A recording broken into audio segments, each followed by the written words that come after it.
Hello, grade 7. If you are watching this video, then you should be playing the clarinet. Before we start with the short instructional video here, there's a couple of things that you're going to need before we start the lesson. You're obviously going to need the music that we are working on. I Want It That Way by the Backstreet Boys. I'm going to be covering parts Clarinet 1 and Clarinet 2 in this video. Actually, they're very, very similar. There's only a couple of little bits where they split off into harmony and a couple of short bits where Clarinet 1 has a few more little runs than in Clarinet 2. So, one video for both parts. I'm also going to briefly mention the bass clarinet part. Daniel, this is for you. We've worked on that in the lesson. It's fairly straightforward. I know you can play this all the way through to bar 29 without too much effort. So you just keep practicing away at that, Daniel. But for everybody else, let's have a warm up. And Daniel, obviously you can do this on bass clarinet as well. This is in D minor for us. So let's play the first 5 notes of D minor. We're going to start on our 2-fingered D right here, or it's actually literally the first note of the piece here. Let's play about 4 beats on each one. That's the other thing that I should have mentioned at the start. If you've got a metronome, then it would be great to have your metronome handy. Certainly to practice with, whether you've got an actual metronome or some sort of app on your phone. There's dozens of these available to download for free. Just find a good one and have it ready to use. You should always try and practice with a metronome. It just improves your timing so much. Okay, so let's play these first 5 notes. We're going to start on the D, and let's play 4 beats on each one. So I'm going to use my metronome right now. In fact, here we go. 1, 2, 3, 4.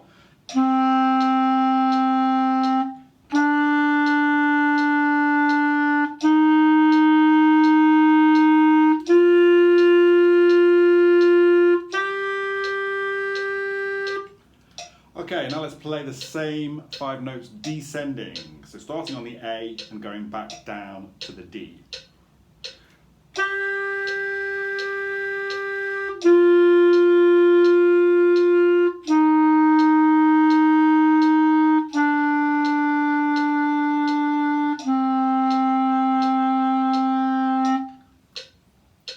Just stop that for a second.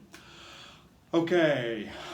Now I've tuned up, so hopefully if you're playing and you sound in tune with me, then that means that you're in tune as well. Always try and listen to the players around you to check your intonation. We're going to try the same thing now, but we're going to try it in the upper register. So we're going to start on the D, 3 fingers at the top, 3 fingers at the bottom. We're going to play the same notes, but an octave higher. It actually has quite a big range, this song, on the clarinet. The highest note, I think, is a top A. And that's actually in the Clarinet 2 part. But we're going to play, we're going to try and play from the D up to top A and then back down again. So we're literally just lifting off 1 finger each time. It's a nice easy key for us, this, on the clarinet.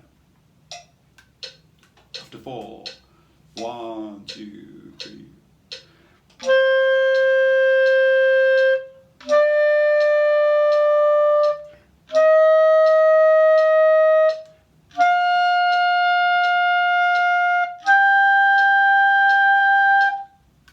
As we move up there, as we move up the notes, you might need to tighten up a little bit with your embouchure.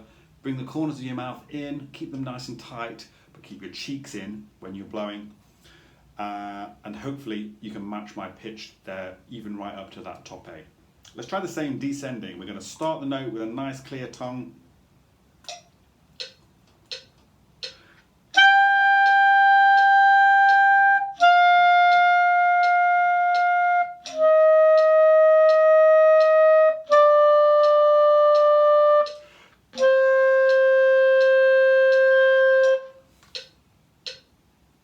Okay, right, let's move on to looking at the actual piece now.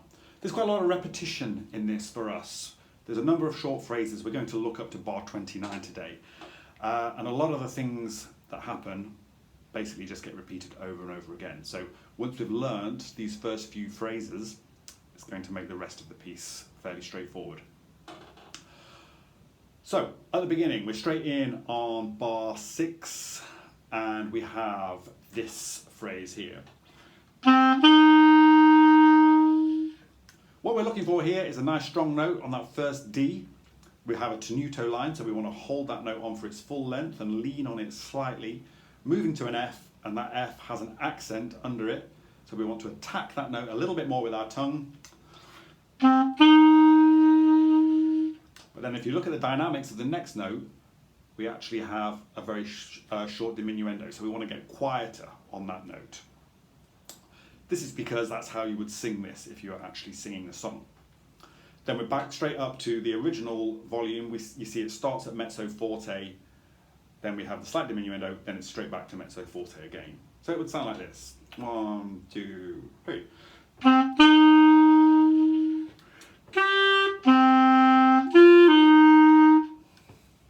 That is the opening phrase. Just listen to that with the metronome.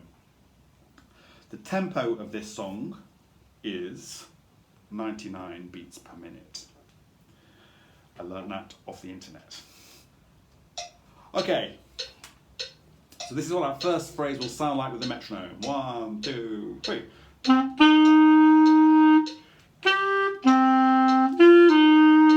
1, 2, 3, 4. 1, 2, 3.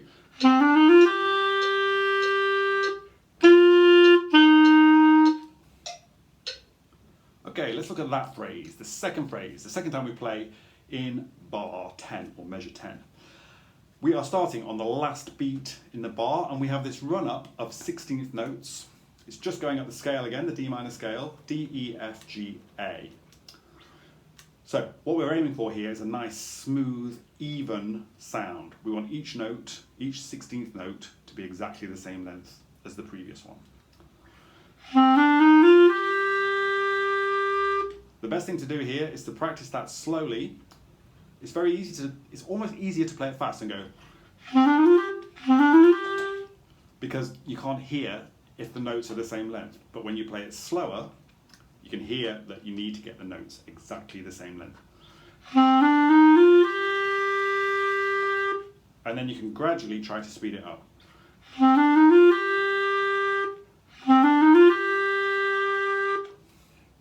Just listen to that with the metronome again.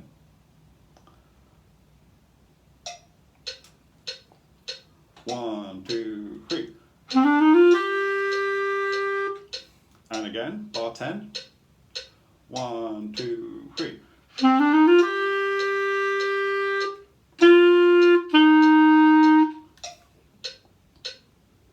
Okay, so that's one of the trickiest bits in the first half of the song, is just trying to get those semiquavers nice and smooth. Now, if you're on part 2, you don't actually have those semiquavers. That's one of the bits that's slightly different. When I say semiquavers, I mean 16th notes, just to be clear. So bar 11, if you're on part 2, you just have a long note. You have that F sustained for 4 beats.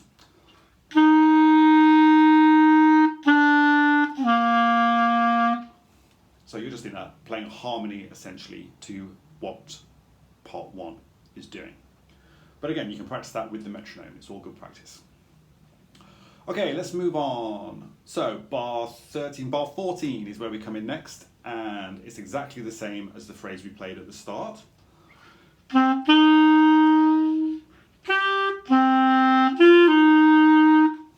Carrying on, we go back to bar 18, we have the same phrase again.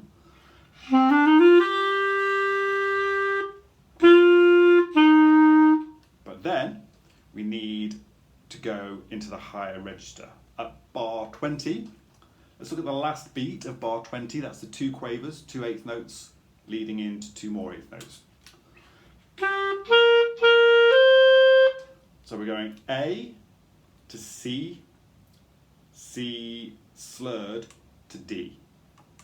Now when we play the C, you can either use your right hand pinky on the key here, or you can use your left hand pinky on the key here. It's really, in this tune, you can use whichever one feels most comfortable, or whichever one you find easiest to play. It's not going to make any difference to the sound. Okay, let me play that phrase one more time, starting at bar 18. 1, 2, 3.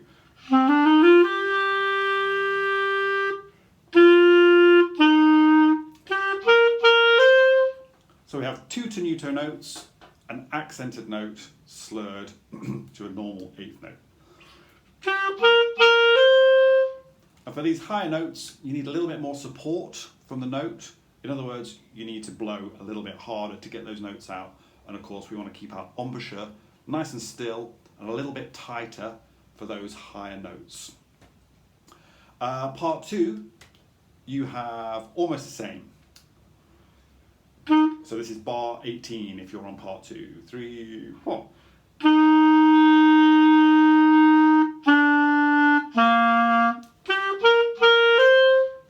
So actually, the tricky bit in that, the last 4 notes, is the same in part 1 and part 2. Okay, let's move on to bar 22. We have a repeat of those 4 eighth notes. And then we have the last phrase that we're going to look at today. Let me play this for you. So this is bar 25. 3, 4, 1.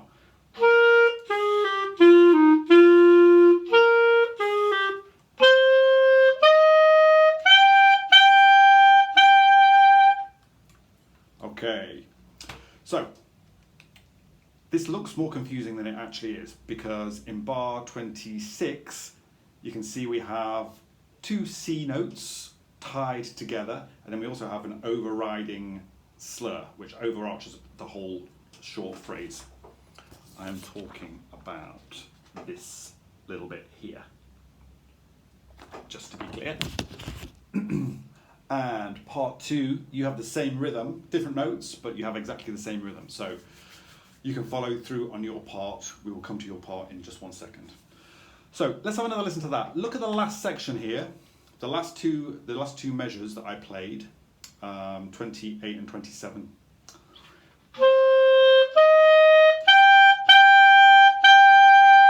We have a crescendo under there, so that's getting louder as we play it. And of course those notes are going higher, so we need to tighten up a little bit and support those notes with the air from our lungs. Okay, let me play bar 25 again. This time I'm going to do it with the metronome, so you can hear how it fits in. 1, 2, 3, 4, 1.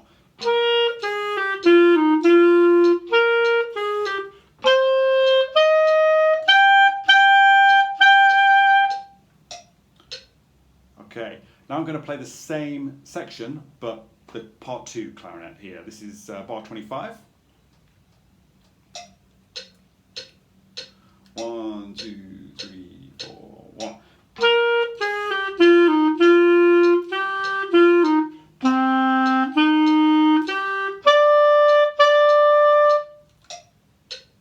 So you have the same thing, but it's an octave lower and a different note at the end. These notes at the end sound a little bit strange. It's an unusual chord there as it transitions into the next section. So don't feel that you're playing the wrong note. You are not playing the wrong note. It just sounds a little bit odd. Okay, that's enough for today, I think. So if you guys try and practice these different phrases with your metronome, then when we all meet up again, we're going to be able to play bars 1 to 29, and it's going to sound incredible. Hopefully, I will see you after Chinese New Year. If we are still online, then I will be making more videos like this for you to play along with. You can watch the video again. If there's certain bits you want to play along with, of course, just keep playing along with those bits. Okay, thank you very much for watching.